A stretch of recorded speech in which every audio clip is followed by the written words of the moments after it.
The Lambton Worm. Long ago, in the green and rolling hills of County Durham in northern England, there stood a little village near the river where the people there lived simple lives, farming, fishing, and tending to their flocks. But one day, a strange tale began that would echo through the ages, the legend of the Lambton Worm.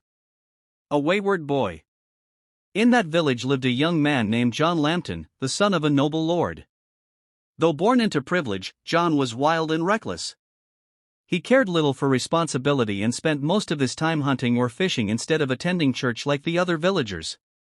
On one bright Sunday morning, when the church bells called the faithful to prayer, John instead grabbed his fishing rod and wandered down to the river where the water sparkled under the morning sun, and birds sang in the nearby woods.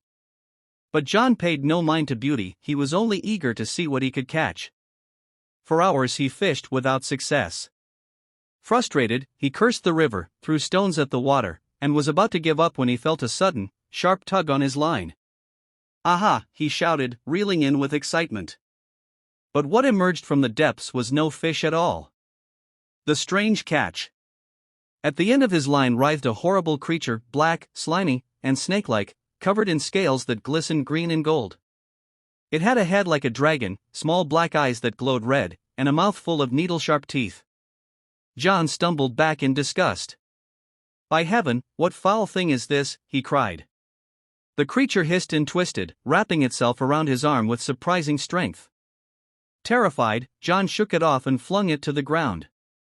The worm slithered toward the water, but he caught it again with his spear.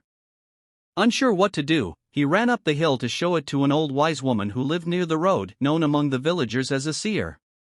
When she saw the creature, her face turned pale. "That is no ordinary fish, young Lambton," she warned. "You have caught something evil, a creature of the old world. You must not cast it aside carelessly, or great misfortune will follow." But John laughed. "It's only a worm. Perhaps I'll keep it for a pet." The woman shook her head. "Mark my words, John Lambton.